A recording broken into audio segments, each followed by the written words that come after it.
Buenas tardes, bienvenidos de nuevo. Pues vamos a terminar, ¿verdad? Lo que dejamos pues avanzado antes de irnos de vacaciones. Recuerden que lo último que hablamos fue esto de los grupos normales y grupos cocientes, ¿verdad? Eh, bueno, hace poco tuvieron que presentar una tarea sobre esto, entonces seguramente han repasado sobre ello, ¿verdad? Aquí fue donde nos quedamos en este capítulo 9 y pues nos quedan estos últimos dos capítulos 10 y 11 que según el plan inicial, el sílabo, pues era lo que íbamos a cubrir. Entonces fíjense, este capítulo 10 trata del concepto de homomorfismos de grupo, que pues como imaginarán es un concepto bastante similar al de isomorfismo que estudiamos allá en el capítulo 6, ¿verdad? De hecho, todo isomorfismo de los que mirábamos acá en el capítulo 6 resulta que es uno de estos también. ¿Por qué? Fíjense la definición. Y dice, un homomorfismo de un grupo G a un grupo G barra es una función de G a G barra que preserva la operación del grupo. Y entonces, si recuerdan, la definición de isomorfismo era que fuera una función biyectiva y que preservara la operación del grupo. Entonces, perdón, aquí lo que está, lo que tenemos es que un homomorfismo es un concepto menos exigente, ¿verdad? Que el de isomorfismo, puesto que aquel me pedía que esta función fuera biyectiva y en este caso el homomorfismo no me pide eso, solo me pide que sea una función de un grupo al otro, ¿verdad? Entonces esa función puede hacer que sea 1 a 1, puede ser que sea sobre, puede hacer que no sea ninguna de las dos y aún así puede ser un homomorfismo siempre y cuando pues, se cumpla la condición que es preservar la operación del grupo, ¿verdad? Entonces, pues realmente aquí empiezan haciendo ejemplos, pero si se pone a pensar según esto, ¿verdad? Todos estos ejemplos que vimos aquí en el capítulo 6 de funciones que eran isomorfismos, automáticamente también son homomorfismos. De hecho, algunos de ellos que presentan aquí son los mismos de antes. Por ejemplo, aquí los reales dice distintos de cero con respecto a la multiplicación y consideramos la función que a una matriz le asocia a su determinante, pues eso es un homomorfismo, ¿verdad? Y eso pues lo habíamos visto anteriormente como ejemplo también, incluso si no me equivoco, de isomorfismo o por lo menos algo similar, ¿verdad? Entonces, de hecho, todos los ejemplos que teníamos acá, como les digo, en el capítulo 6, también sirven como ejemplos de homomorfismo, ¿verdad? En todo caso, acá pues eran más exigentes, ¿verdad? Porque se pedía que la función también fuese biyectiva, ¿verdad? Por ejemplo, vamos a ver algún caso de uno de estos que no sea una función biyectiva. Por ejemplo, este que dice que la función que va de z a zn, o sea, los enteros módulo n, definido de esta manera, dice es un homomorfismo.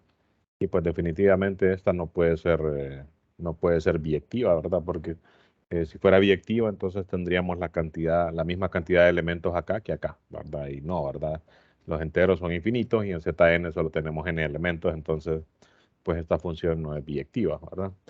Eh, así que, pero se preserva la operación, ¿verdad? Eso se puede verificar según cómo funciona la operación esta de módulos, ¿verdad? Y entonces con eso es suficiente para decir que es un homomorfismo, ¿verdad? Aquí se define también un concepto que es algo familiar, por lo menos si han tomado cursos que llevan álgebra lineal.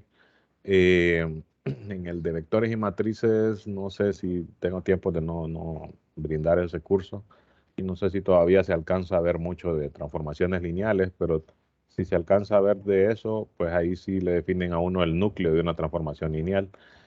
Y aquí de la misma manera se define el núcleo de un homomorfismo. Allá en álgebra lineal le dicen a uno el núcleo de una transformación lineal son los vectores que están en el dominio. Era algo así, ¿verdad? Teníamos una función t de un espacio vectorial u a otro espacio vectorial b, que era transformación lineal, ¿verdad? Y entonces decíamos que el núcleo de esa transformación era el conjunto de vectores en el dominio, ¿verdad? Los U en U, tales que la imagen de estos vectores me da el vector cero del codominio, ¿verdad? Tal que T de U es igual a cero. O sea que viene siendo, si lo asociamos con las funciones de R en R, las de cálculo, que son las que más conocemos, eso viene siendo como una especie de conjunto de interceptos, ¿verdad? Es como que fueran los interceptos con el eje X de la función, pero bueno, aquí el ambiente es más abstracto, pero es una noción parecida, ¿verdad? Entonces aquí en el caso de los grupos, el núcleo este se define como los elementos del dominio, ¿verdad? Tales que su imagen ya no es cero, ¿verdad? Que era en el caso de aquí, de las transformaciones lineales, sino que es la identidad del, del grupo de llegada, ¿verdad?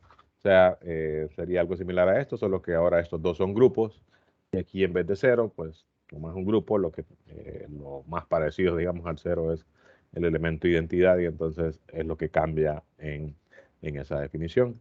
Este núcleo tiene un papel importante que ya vamos a ver que cumple propiedades bastante interesantes, ¿no?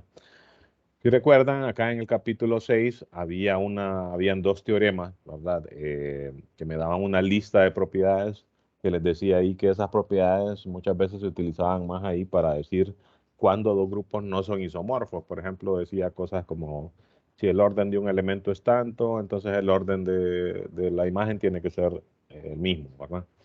Y entonces si eso no ocurre, una función no puede ser isomorfismo si no se cumple esa propiedad.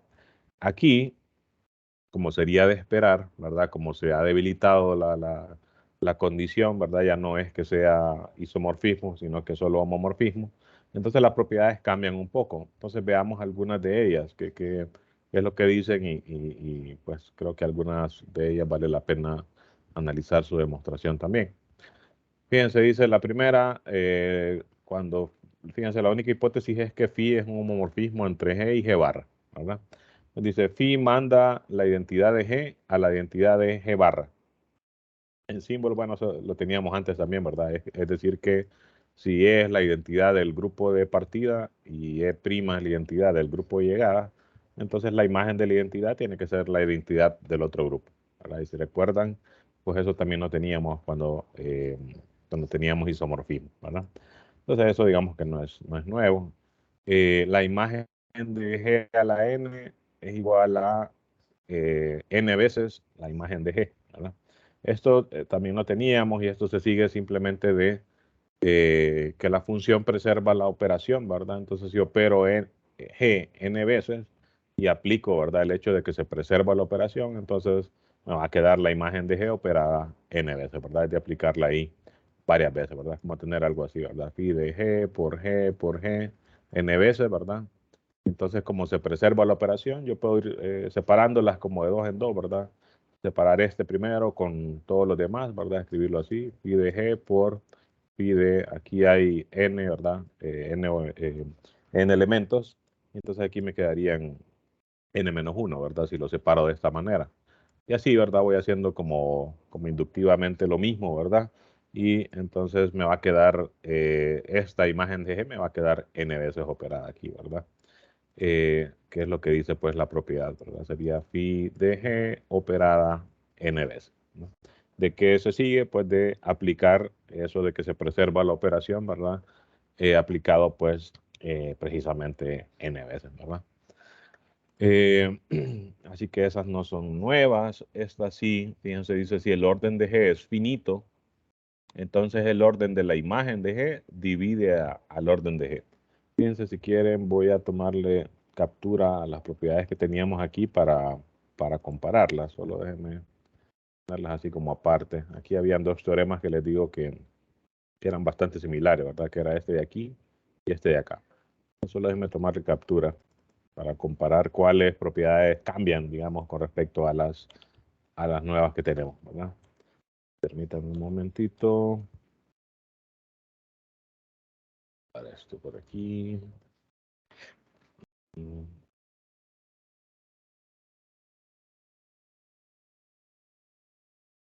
Capturamos esto también. Ok. Y la voy a abrir aquí en mi navegador.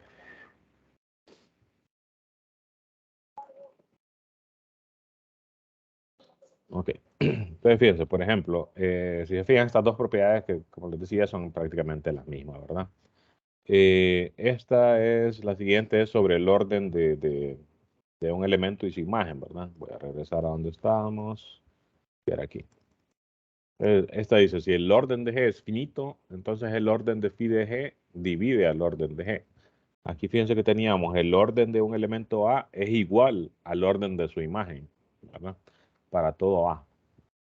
Entonces aquí era más, digamos que es más fuerte esta propiedad, ¿verdad? Y pues tiene sentido con el hecho de que aquí la hipótesis que teníamos era más fuerte también, ¿verdad? Que era que la función fuera isomorfismo, no solo eh, homomorfismo. Entonces aquí incluso se incluye el caso en el que el orden sea infinito, ¿verdad? O sea, aquí diría que si el orden de A es infinito, entonces el orden de phi de A también va a ser infinito.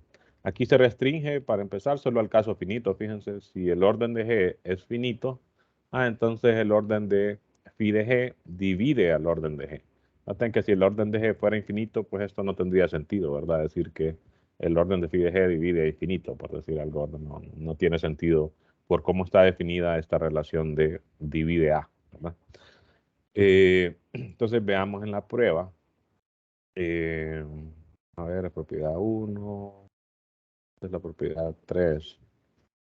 Eh, para probar, dice la propiedad 3, note que las propiedades 1 y 2, junto con el hecho de que si G a la N es la identidad, implica que vamos a ver aquí se hacen algunos cálculos, veamos qué dicen.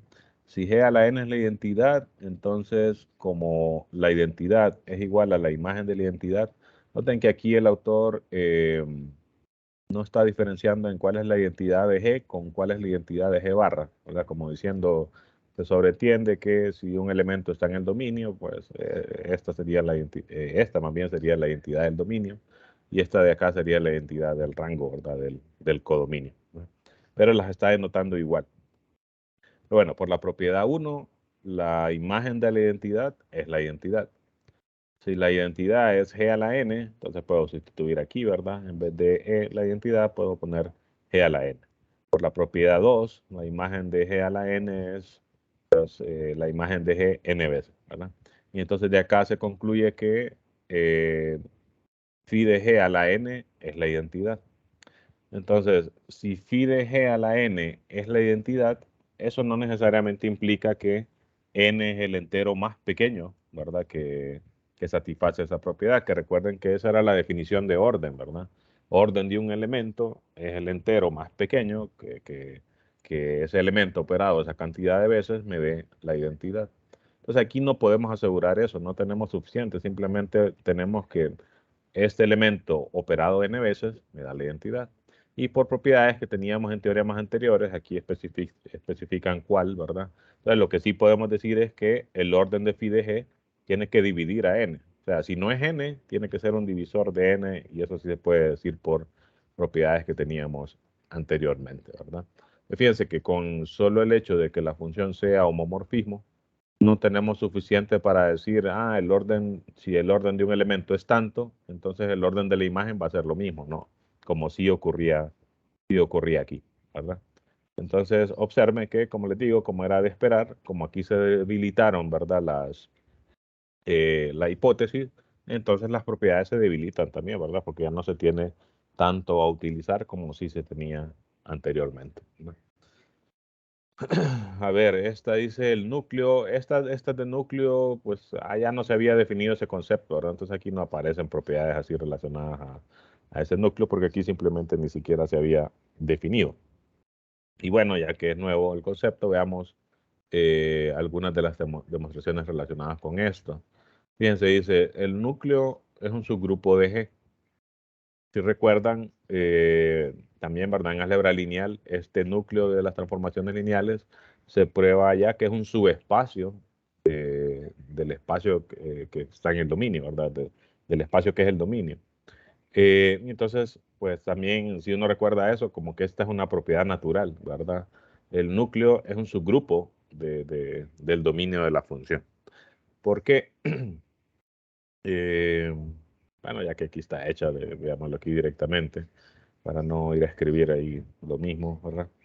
Fíjense, dice, asumimos que tomamos dos elementos del grupo y pues si queremos ver que es un subgrupo, hay que utilizar uno de aquellos dos tests, ¿verdad? El de un paso para su grupo o el de dos pasos, ¿verdad? Aquí se utiliza el de un solo paso, ¿verdad? Comprobar que si A y B están aquí, entonces que A por el inverso de B también está ahí, ¿verdad? El test que se llamaba aquí en el libro de un solo paso, ¿verdad?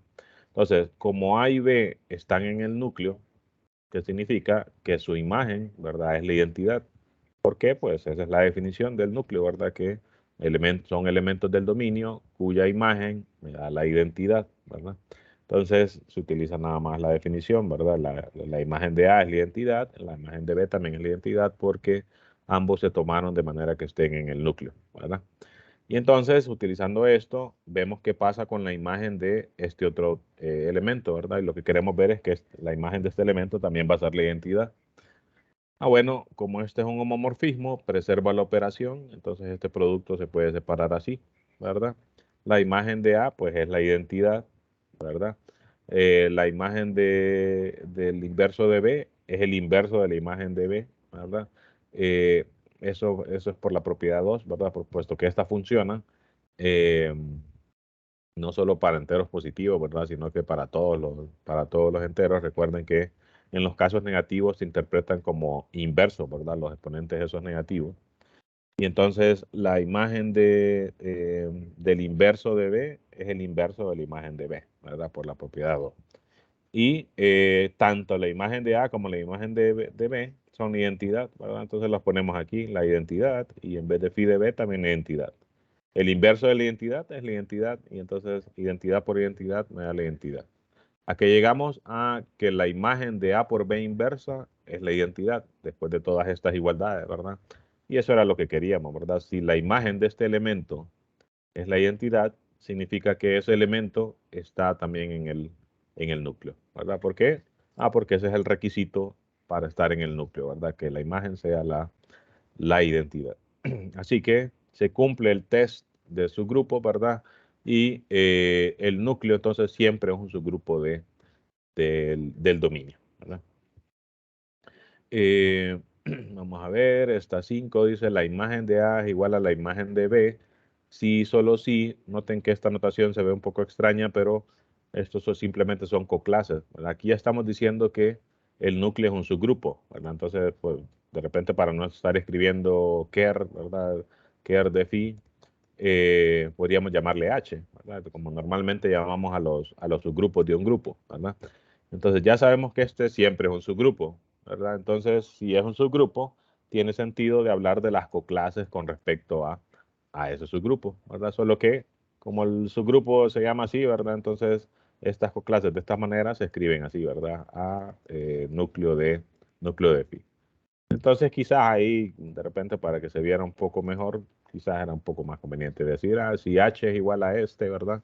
Entonces la coclase de A va a ser igual a la coclase de B, sí, solo sí, phi de A es igual a phi de B. Entonces veamos por qué se cumple esto. Eh, Noten, es un sí, solo sí, entonces hay que asumir esto y comprobar que se cumple esta igualdad de coclase, ¿verdad? Y viceversa, ¿verdad? Si se cumple la igualdad de coclases, ver que esto se tiene que cumplir, ¿verdad?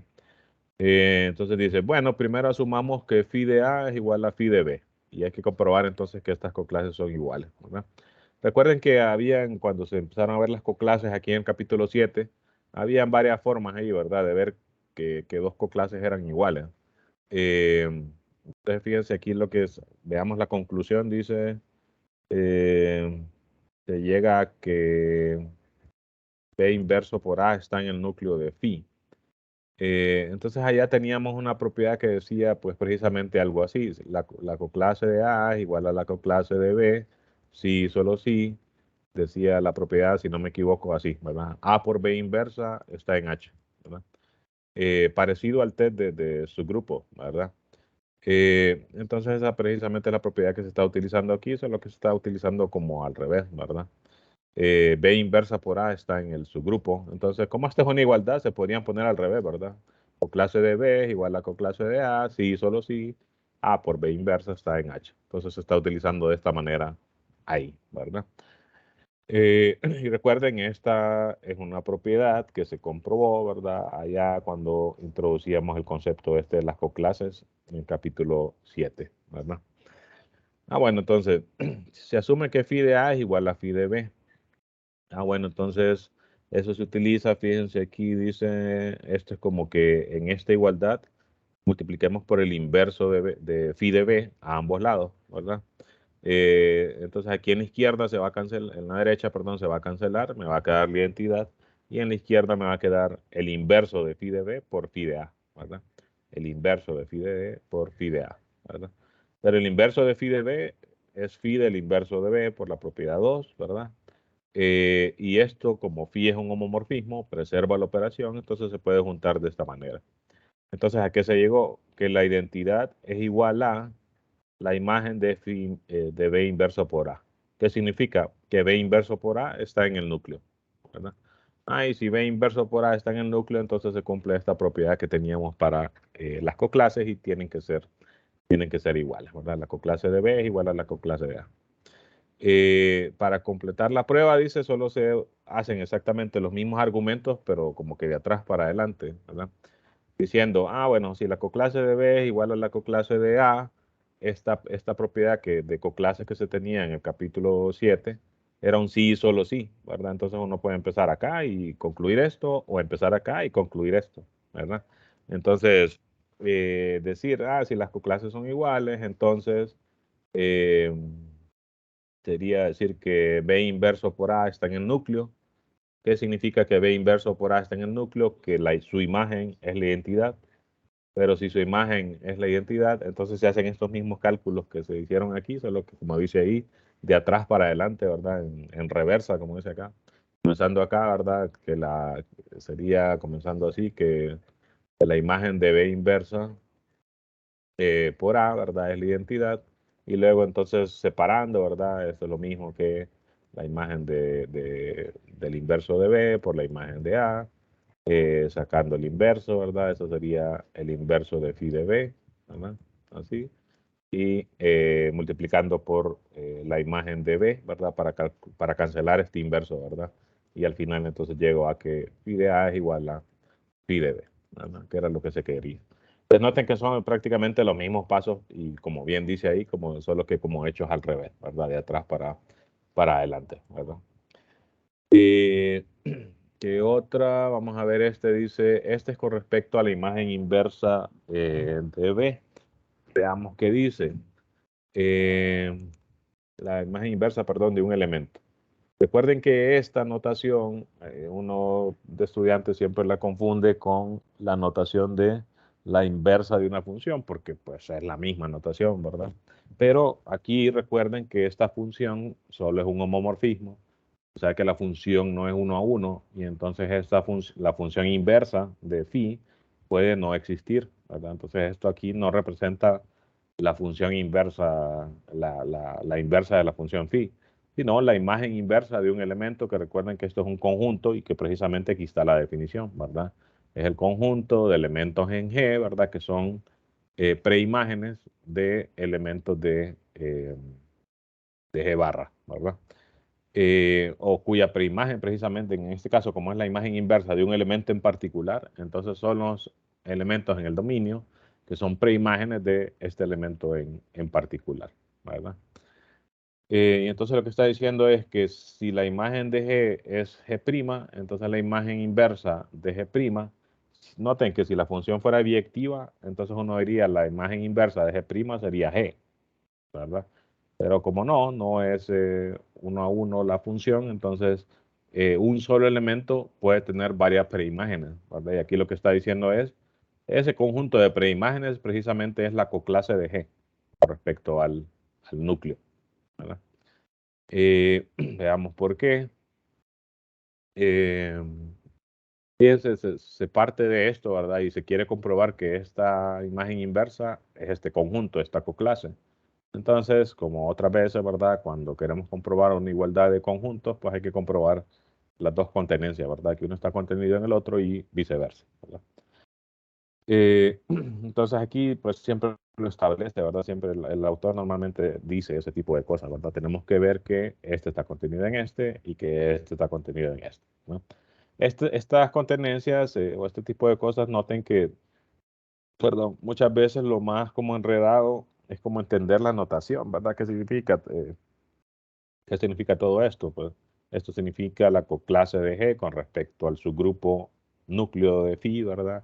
Y esto significa la imagen inversa del elemento G', cuya definición pues aquí mismo en la propiedad la están dando, ¿verdad? Que es esto de acá.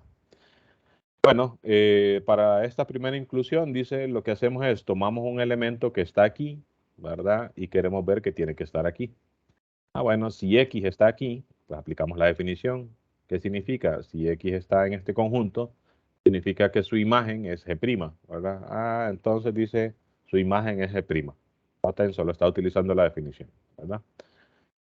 Entonces dice phi de G es igual a phi de X. ¿Por qué? Porque esa es una de las hipótesis, o bueno, esa es la hipótesis nada más que tenemos aquí, la única hipótesis, ¿verdad? Que phi de G es igual a G'. Entonces tenemos que phi de X es igual a G'. Y por hipótesis, phi de G también es G'.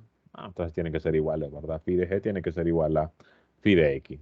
Y dice por la propiedad 5, si phi de A es igual a phi de E, las clases son iguales. Entonces aquí tenemos phi de G igual a phi de X en vez de A y B. Bueno, eso significa que la coclase de G con respecto al núcleo es igual a la coclase de X con respecto al núcleo, ¿verdad? Y si eso es cierto, entonces, si estos dos conjuntos son iguales, recuerden que teníamos una propiedad, nuevamente no me quiero ir allá al capítulo de coclase, se las dejo ahí que ustedes la verifiquen después tranquilamente. Recuerden que, por ejemplo, en la coclase de G, uno de los elementos que siempre está es precisamente G, ¿verdad? En la coclase de X, ¿verdad? Uno de los elementos que precisamente está en esta coclase es X. Entonces, si estos dos conjuntos son iguales, noten que aquí lo que se está concluyendo es que X, dice, es un elemento de la coclase de G. ¿Por qué? Porque X es un elemento de la coclase de X y la coclase de X es igual a la coclase de G. Entonces X también es un elemento de la coclase de G, ¿verdad? Que es lo que están concluyendo acá, ¿verdad? Entonces el X que nosotros tomamos aquí, ¿verdad? En la imagen inversa de G', ahora llegamos a que está en la coclase de G. O sea, esta contenencia, ¿verdad? Tomamos un elemento arbitrario que está aquí y comprobamos que está en este otro lado, ¿verdad? Por el otro lado, dice, ahora para comprobar esta otra contenencia, entonces ahora tomamos un elemento que está aquí y queremos ver que está aquí también. Bueno, suponemos entonces, dice que K está en el núcleo de phi. Noten que no está tomando un elemento directamente en la coclase de G, sino que lo está tomando en el núcleo de phi. ¿Por qué? Bueno, este es el tipo de prueba que uno la bosqueja primero y después la escribe como que en orden o como convenientemente, ¿verdad? Y por eso, pues, este tipo de argumentaciones, hay veces que uno queda, pero ¿por qué? ¿Por qué tomarlo así? Bueno, es cuestión de uno ponerse como a intentarlo uno, ¿verdad? Y ya después entonces uno se da cuenta de que, bueno, uno hace algunos cálculos primero y después llega a cierta conclusión que uno dice, bueno, me conviene hacerlo de esa manera, ¿verdad? Son cuestiones que se dan por conveniencia. Suponemos entonces, dice que K es un elemento del núcleo. Entonces dice la imagen de G por K. Fíjense aquí, ya se va más o menos por dónde va la cosa. G por K, este sí sería un elemento de esta coclase, ¿verdad? ¿Por qué? Bueno, porque aquí están, ¿no? Recuerden que en la coclase de AH, por ejemplo, estaba formada por los elementos que eran de la forma A por algún H, que era elemento de H. Entonces los elementos que están aquí son de la forma A por algún K, donde K está aquí en el núcleo, ¿verdad? Entonces, este elemento que están considerando aquí y al cual se le está calculando la imagen, es uno de los elementos que están en esta coclase, ¿verdad? Como phi es homomorfismo, se preserva la operación, se separa entonces aquí la imagen de este producto, es el producto de las imágenes. La imagen de G, por hipótesis, era G', ¿verdad? La imagen de K, como aquí se tomó en el núcleo, entonces la imagen de K es la identidad, ¿verdad? ¿A qué se llega? A que la imagen de G por K es igual a G', ¿verdad? Entonces, ¿qué quiere decir? Que G por K, ¿verdad? Es uno de los elementos que están en la imagen inversa de G'. ¿Por qué? Porque para estar aquí en la imagen inversa de G', lo que había que cumplir era que iban a ser elementos de G, cuya imagen es precisamente G'. Pero eso es lo que se llegó aquí, ¿verdad? Que la imagen de G por K es G', ¿verdad? O sea, que este elemento, G por K, ¿verdad? Es uno de los que están en la imagen inversa de G', ¿verdad? Y entonces, dijimos, los elementos que están en la subclase de G son de la forma G por algún K que está aquí, ¿verdad? Entonces K se tomó precisamente así, ¿verdad? Como elemento del núcleo y se vio qué pasó con la imagen de G por K, ¿verdad? Entonces aquí prácticamente lo que está viendo es tomando un elemento que está aquí, ¿verdad? Que sería G por K y viendo que está al final, pues que está aquí también, ¿verdad? Ese G por K también está aquí. O sea, se da esta contenencia, ¿verdad? Tomo un elemento arbitrario que está aquí y llego a que también está en este otro conjunto, ¿verdad? Fíjense, aquí observamos, por ejemplo, entre otras cosas, que estas propiedades nuevas, digamos, que son estas que están relacionadas con el núcleo, digo nuevo en comparación a lo que se había hecho aquí, ¿verdad?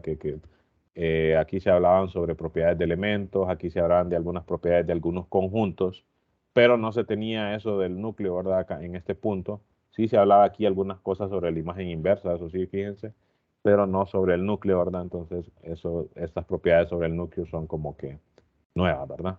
Entonces, noten que, pues, para comprobar propiedades aquí relacionadas con el núcleo, pues se utiliza básicamente y principalmente la definición del núcleo, ¿verdad? Que son los elementos del dominio, ¿verdad? Que están, o cuya imagen, ¿verdad? Me da la identidad, ¿verdad? Y en base a eso, pues, se prueban esas propiedades que están asociadas eh, con ese conjunto que, de paso, pues ya vimos aquí que no solo es un conjunto, sino que es un subgrupo, ¿verdad?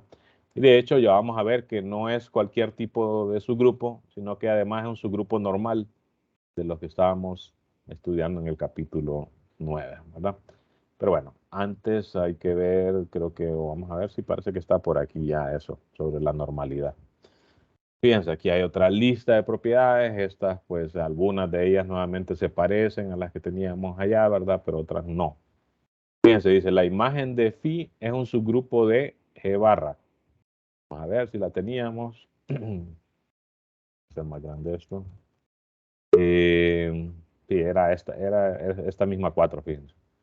Si K es un subgrupo de G, entonces la imagen de K es un subgrupo de G barra, ¿verdad?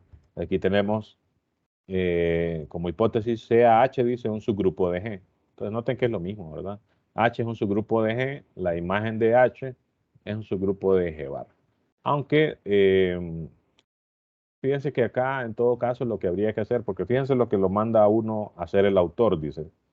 Note que las pruebas de estas propiedades 1, 2 y 3, dice, son idénticas a las propiedades tal, dice, de los teoremas estos de aquí, ¿verdad? Precisamente estos dos. Y dice específicamente más bien solo del teorema 6.3, o sea, que este de aquí, ¿verdad? Le dice que son idénticas vamos a ver a cuáles serían, a esta de abeliano, a esta de cíclicos y a esta de su grupo, o sea, la 2, 3 y 4, ¿verdad? Entonces 4, 3 y 2 son lo que en el orden, ¿verdad? Que aparecen aquí. A la 4, 3 y 2, ¿verdad? El teorema 6, 3. Entonces Honda lo manda a verificar, ¿verdad? Que en estas pruebas que se hicieron aquí, ¿verdad? En el capítulo 6, no se utiliza el hecho de que las funciones esas sean biyectivas, sino que simplemente se utiliza que la función es un homomorfismo, ¿verdad? Entonces eso pues se lo voy a dejar para que sea parte como de su estudio, ¿verdad? Y entonces ahí solo es de ver, ¿verdad? Que esas pruebas, ¿verdad? Que están en el capítulo 6 sobre esas propiedades, no utilizan el hecho de que la función sea biyectiva, ¿verdad? Y entonces que se pueden utilizar como pruebas de esto acá, ¿verdad? O sea, el hecho de debilitar aquí la hipótesis de que solo sea homomorfismo y no isomorfismo, como dice acá, ¿verdad? No afecta porque pues las pruebas ahí se hicieron de tal manera que no se utilizara el hecho de que las funciones sean biyectivas, ¿verdad? Eh, Vamos a ver, dice la propiedad 4, ya esto sí, pues es nuevo porque en el capítulo 6 de isomorfismos todavía no habíamos visto lo de los subgrupos normales del capítulo 9, entonces esto sí es nuevo, ¿no? Si H es normal en G, entonces phi de H es normal en phi de G, ¿no? Aquí fíjense, solo hay un pequeño detalle, bueno, eso de decir pequeño detalle a veces es problemático, hay un detalle, digamos, mejor nada más, es que noten que acá decía, en vez de, aquí dice, en estas propiedades dice, si G es abeliano, G barra es abeliano. La función esta va de G en G barra, ¿verdad? O sea, es una función así, ¿verdad? Phi tiene como dominio G, ¿verdad? Y como codominio el grupo G bar, ¿verdad? Entonces noten ahí que en las conclusiones del capítulo 6 dice, si G es cíclico, G barra también es cíclico. Si G es abeliano, G barra también es abeliano. Si K es un subgrupo de G, entonces phi de K es un subgrupo de G barra. ¿Okay? Acá noten que las conclusiones ya no son sobre todo G barra, sino que nada más sobre phi de G, ¿verdad? Entonces noten, ¿por qué ese detalle? Ah, bueno, tiene que ver nuevamente con el hecho de que las funciones son biyectivas. Entonces, por ejemplo, como esta función solo es homomorfismo, no sé si es biyectiva, pudiese ser que sí, ¿verdad? Y si lo es, pues todo mejora, pero podría ser que no. Entonces lo que ocurre es que pueden haber, ¿verdad? Elementos en el codominio, ¿verdad?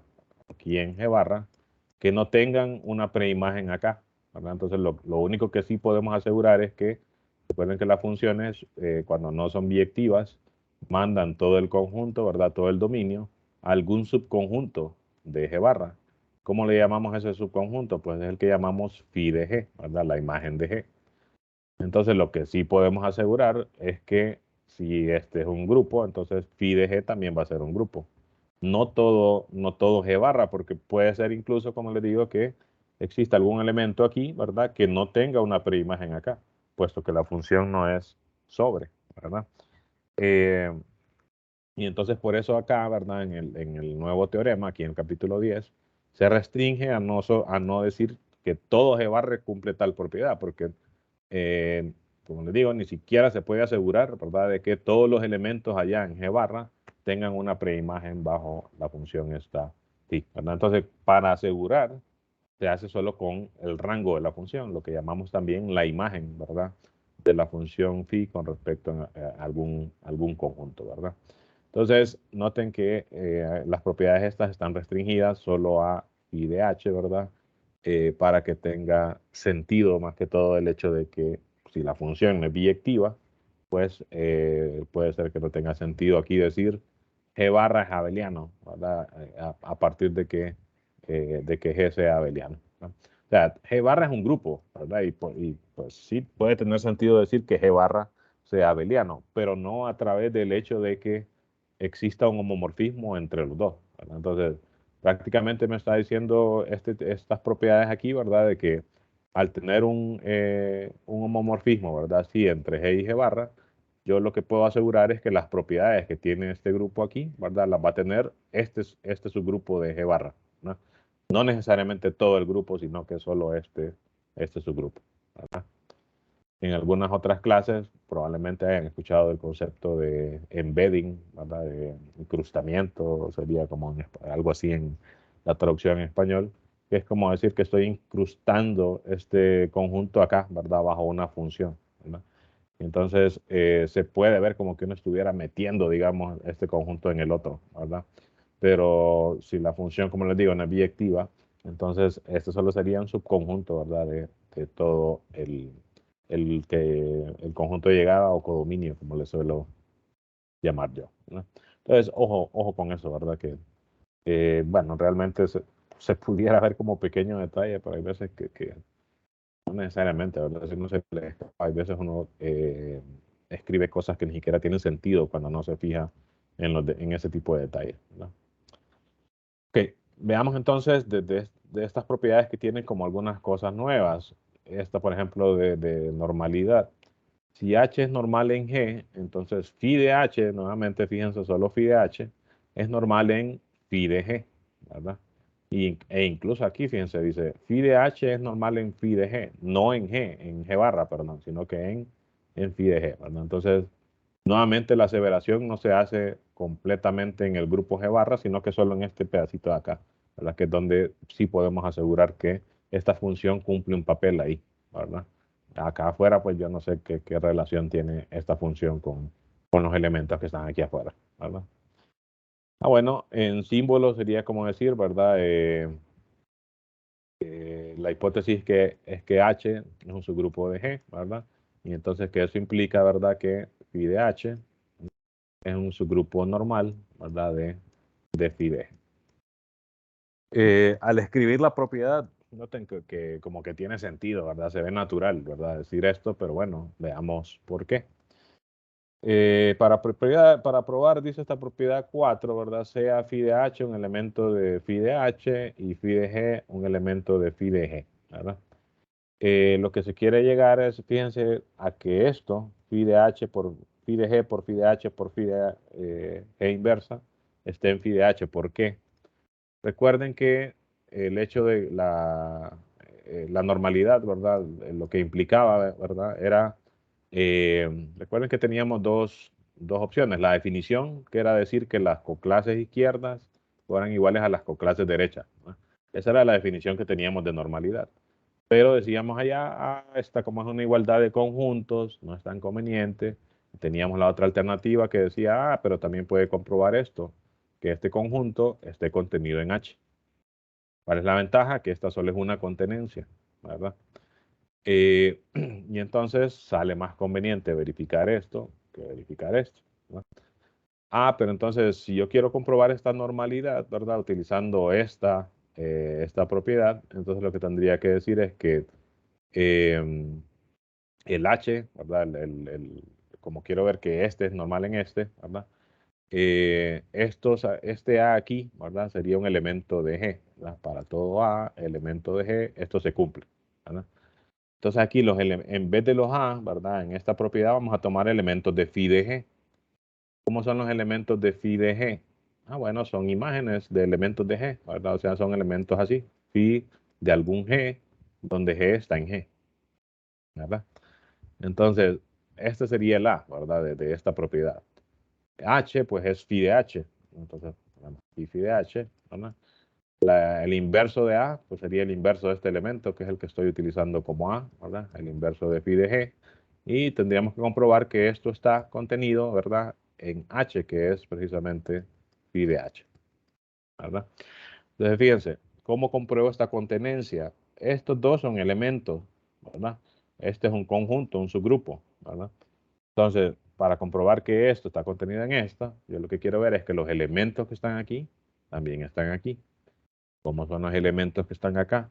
Bueno, van a ser de la forma el phi de g por alguno de los que están aquí, que lo podemos escribir así, como phi de h, donde h está en h, ¿verdad? Y phi de g inverso. Entonces, este sería un elemento de los que están aquí, ¿verdad? En todo este conjunto. Y lo que quiero ver es que estos también están aquí, ¿verdad? Entonces, ¿qué ocupo para ver que también estén aquí? Que se puede escribir como algún phi de h', donde h' es algún elemento de h también, ¿verdad?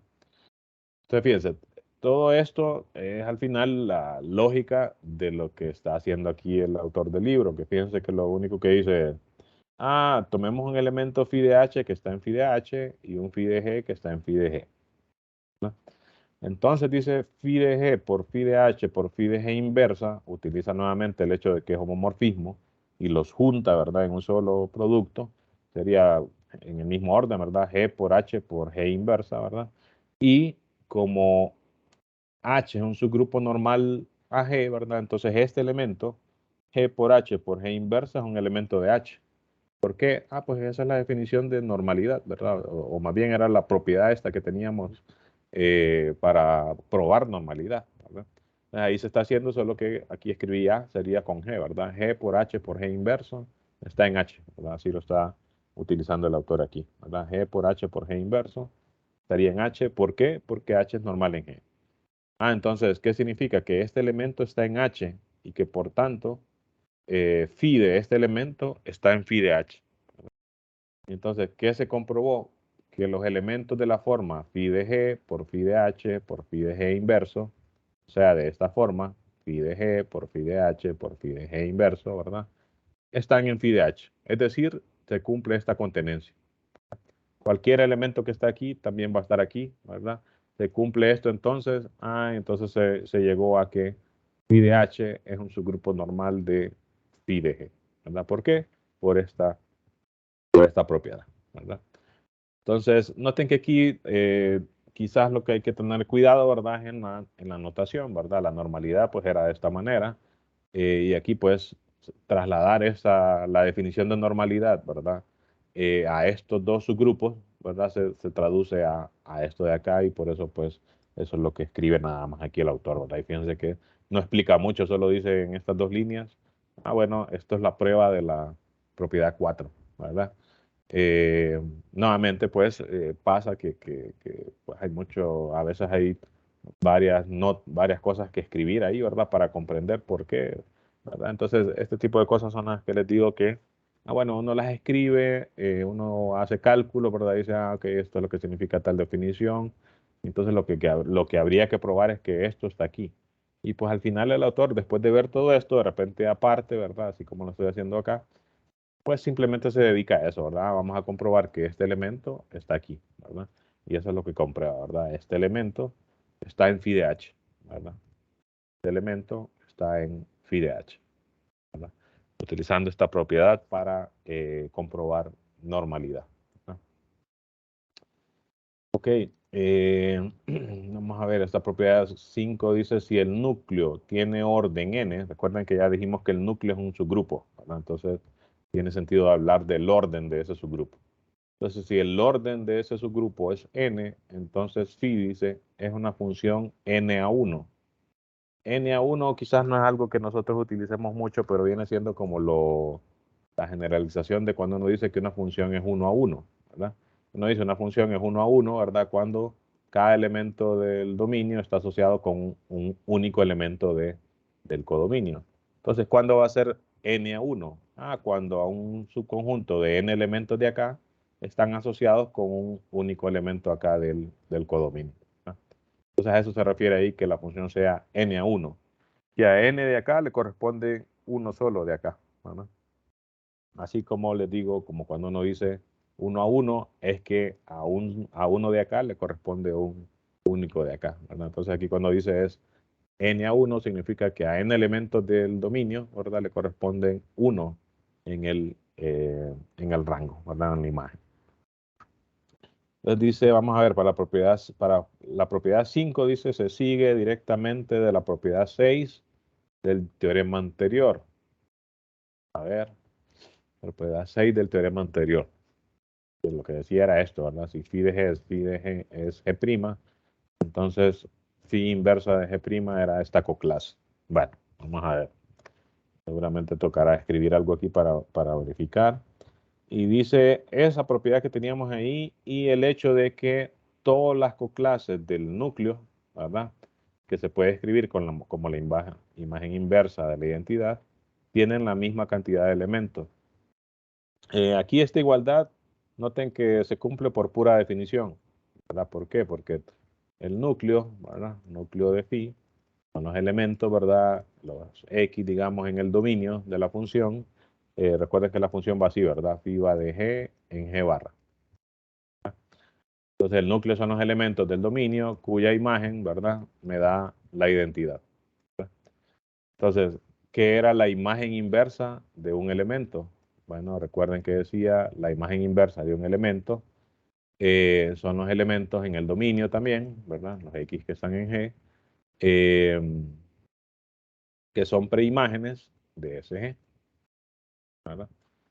Entonces, fíjense, si juntamos estas dos, podríamos sustituir, ¿verdad? Decir, ¿qué sería la imagen inversa de la identidad? En vez de G, poner la identidad. Bueno, son los X en el dominio, ¿verdad? Tal es que la imagen de esos X me da la identidad, ¿verdad? Sustituyendo en esta definición, en vez de G, la identidad. Y si comparamos estos dos, pues son iguales, ¿verdad? Los X en G, cuya imagen me da la identidad. Los X en G, cuya imagen me da la identidad. O sea que sí es cierto que el núcleo de phi se puede escribir como la imagen inversa de la identidad. Entonces aquí está diciendo eso, ¿verdad? Note que las coclases del núcleo, que es la imagen inversa de la identidad, tiene la misma cantidad de elementos. Entonces, bueno, veamos. Eso lo tenemos que juntar y lo voy a tener que escribir para verlo bien con esta propiedad que decía, si phi de g es g', phi de g es g', entonces la imagen inversa de g' es la coclase de g. La imagen inversa de g', de g' es la coclase de g con respecto al núcleo. G con respecto al núcleo. Ok, entonces sería de... Vamos a ver, para que esto tenga sentido. Déjeme escribir bien esto aquí. Se ve raro. Ok. ¿A qué queremos llegar? A que la función tiene que ser n a 1. Entonces lo que queremos decir es que a cada elemento g', ¿verdad? Que está en el rango, en la imagen de la función, le corresponden n que están en el dominio, ¿verdad? Entonces si sustituimos, déjenme ver qué es lo que nos podría sustituir. Seguramente la identidad aquí. Entonces si en vez de g' ponemos la identidad, esto se volvería phi de g igual a la identidad, implica que la imagen inversa, ¿verdad? De la identidad es g veces, ¿verdad? El núcleo de phi, ¿verdad? Y esto significa que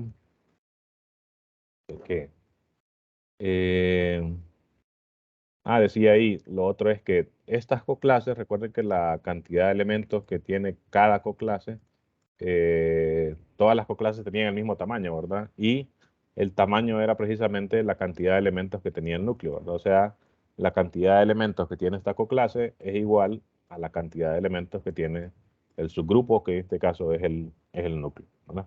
Entonces, lo que estamos diciendo es que a todos los elementos que están aquí, digamos que son n, ¿verdad? Estos son n. Entonces, a estos n elementos, ¿verdad? Le está correspondiendo únicamente este de aquí, ¿verdad? Un único, ¿verdad? En el dominio, porque estamos diciendo, la imagen inversa de este elemento son todos estos que están acá, ¿verdad? Entonces, a todos esos n, ¿verdad? Que están ahí, esos n elementos, se le está asociando únicamente este de aquí, ¿verdad? La identidad. Y entonces, y de hecho creo que no es necesario sustituir aquí, ¿cómo se llama? En vez de G' la identidad, sino simplemente decirlo así en general. La cantidad de elementos que están aquí coincide con la cantidad de elementos que están en el núcleo. Digamos que son n, ¿verdad? Esos elementos. Entonces, a los n elementos que están aquí, el único elemento que le corresponde es este G', ¿verdad? Nada más. Y recuerden, este G' es un elemento en la imagen de la función, ¿verdad? De hecho, esta identidad, así como la escribí aquí, de repente convendría ponerle prima, ¿verdad? Porque sería la identidad de G barra, ¿verdad? Del codominio de la función. Entonces, más bien, creo que de aquí mismo se saca, ¿verdad? Como bien dice el autor ahí, a los n elementos que hay acá, si decimos que son n, ¿verdad? Le corresponde nada más este G', ¿verdad? Según esta igualdad. O sea, todos los elementos están asociados únicamente con este G'. ¿Por qué no están asociados con otros? Recuerden que las coclases o eran iguales o eran disjuntas, ¿verdad? Entonces, si yo tengo una coclase G1, ¿verdad? Ya tengo asociado este G', entonces otra coclase G2 que es totalmente disjunta, ¿verdad? Con este de aquí, pues va a tener asociado otro elemento, ¿verdad? Algún G'2, digamos, ¿verdad?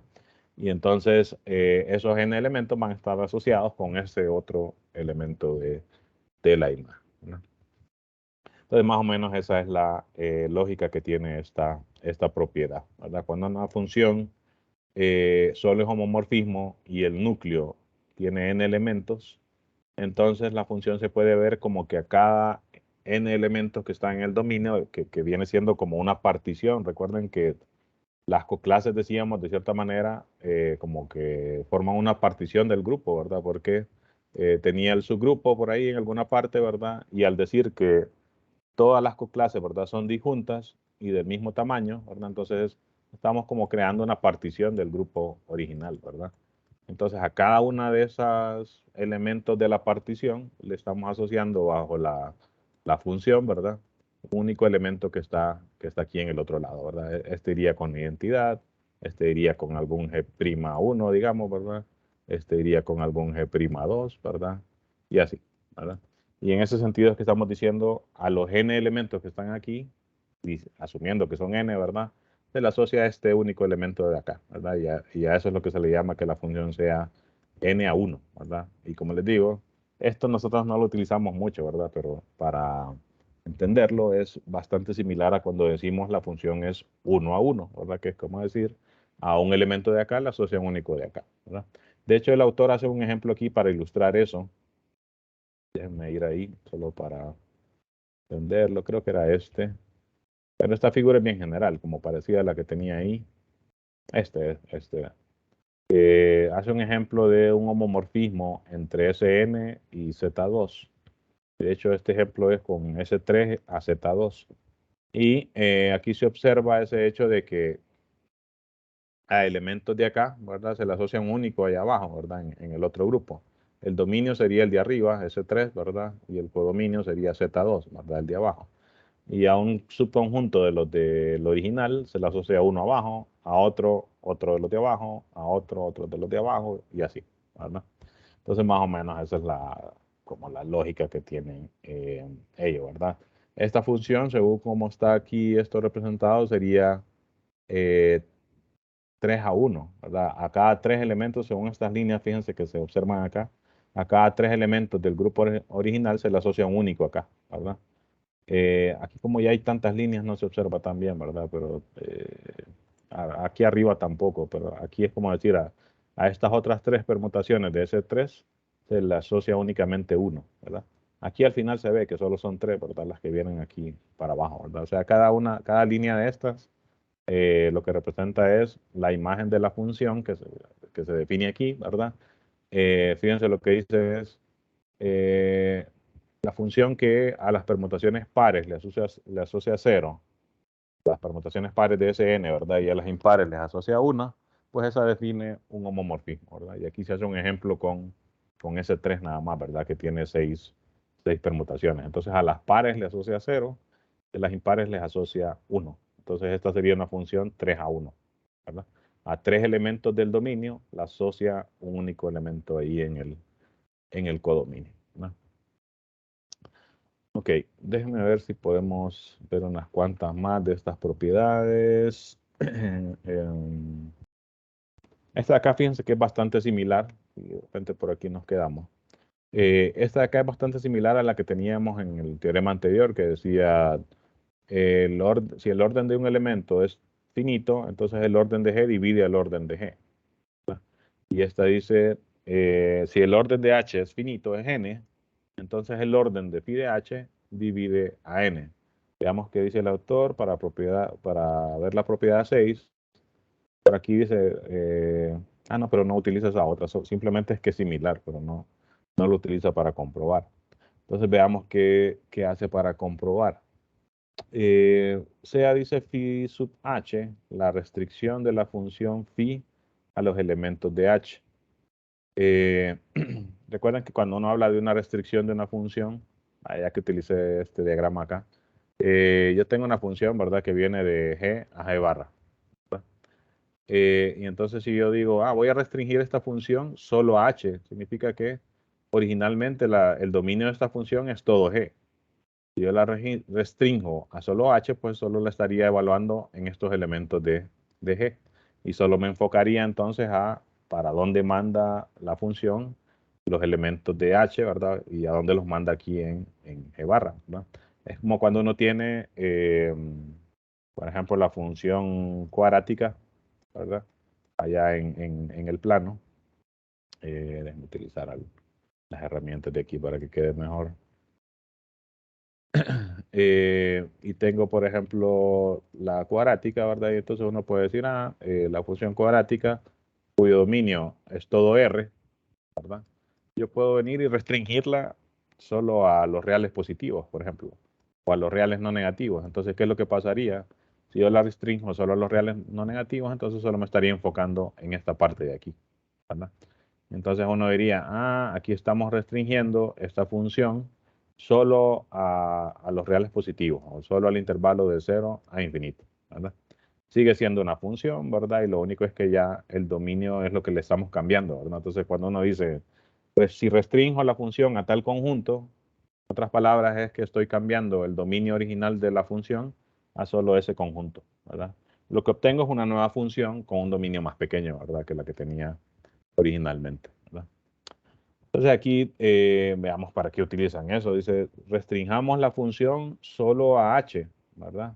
Donde h es el subgrupo que teníamos desde el inicio, ¿verdad? Sea h un subgrupo de g, ¿verdad? Bueno, la denota como phi sub h, ¿verdad? Phi sub h dice es un homomorfismo de h a phi de h. ¿Por qué? Bueno, como es un homomorfismo de todo el grupo G, ¿verdad? De todo el grupo G al subgrupo phi de h, ¿verdad? Entonces si yo lo restringo solo unos cuantos, ¿eso qué significa? Al ser homomorfismo se preserva la operación para todo A y para todo B, ¿verdad? Entonces es como decir, si phi de A, ¿verdad? Por B es igual a phi de A, ¿verdad? Por phi de B, o sea, se preserva la operación, ¿verdad? Para todo A y B en G. Entonces, si se cumple para todo A y B en G, pues en particular, ¿verdad? También se cumple para todo A y B que solo están en H, ¿verdad? Porque si H es un subgrupo de G, pues estos elementos también están en G, ¿verdad? Entonces, si esto se cumple para todos los que están en G, pues entonces también se cumple solo para los que están en H, ¿verdad? Entonces, por eso aquí dice, phi de h es un homomorfismo también de h a phi de h. Lo único es que la función, como les digo, cambia, ¿verdad? Ya no tiene el dominio original, tiene un dominio más pequeño. Y entonces uno espera que la imagen, o sea, el rango de la función también sea más pequeña, ¿verdad? Cuando se restringe. Suponga, dice que la cantidad de elementos en el núcleo de este homomorfismo es t. Entonces, por la propiedad 5, que decía, si la cantidad de elementos en el núcleo es n, entonces la función es n a 1. Entonces, si la cantidad de elementos es t, entonces la función es t a 1, ¿verdad? Y entonces, eso significa, ¿verdad? Que phi de h, que es un subgrupo de g barra, ¿verdad? ¿Qué sería? Y esto solo es propiedad de conjuntos, aquí ya no es relacionado con grupo, ¿verdad? Sería decir, si la función es t a 1, ¿verdad? Entonces phi de h, que es el rango de la función, t veces, ¿verdad? Va a ser igual a h. ¿Por qué? Porque la función es t a 1, o sea, a cada elemento del rango le corresponden t, ¿verdad? En el dominio. Entonces a los orden de h, ¿verdad? Elementos que están en el rango, le corresponden t veces los elementos que están en el dominio de la función, que precisamente, como decía, es lo que significa esa idea, ¿verdad? De que la función sea t a 1, ¿verdad? Pero de hecho, déjame pensar, no sé, me da la impresión de que esta propiedad se pueda comprobar utilizando esto.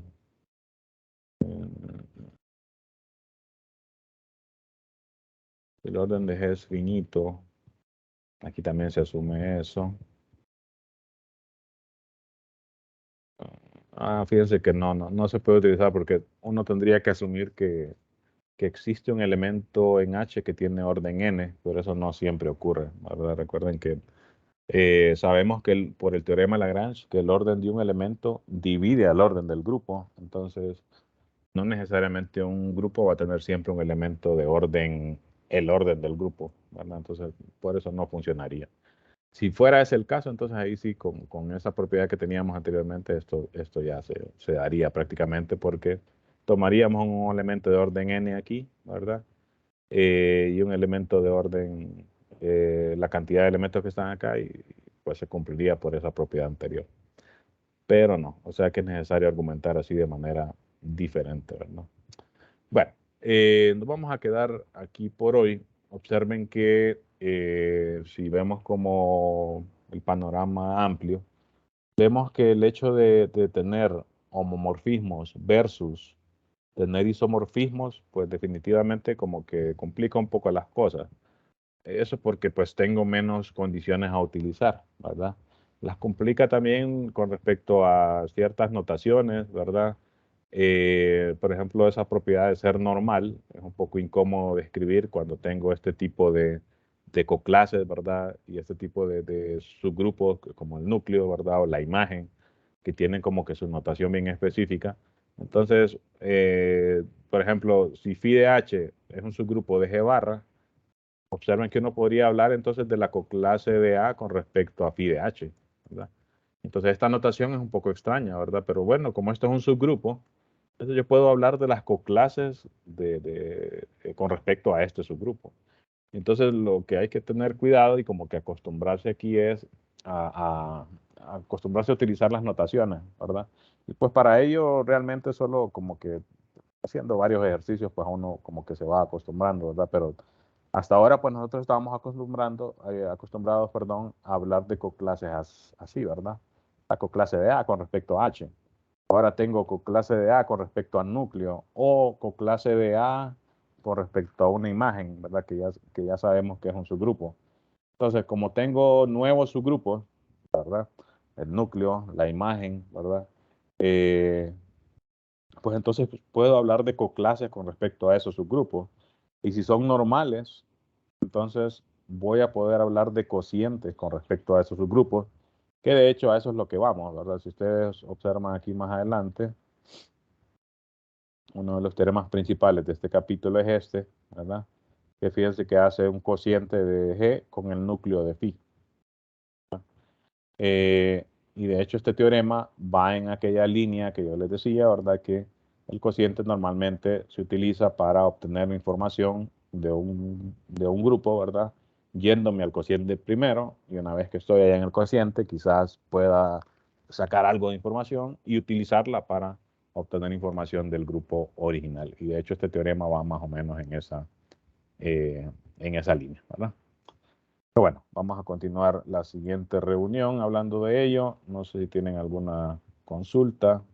Déjenme terminar la grabación aquí.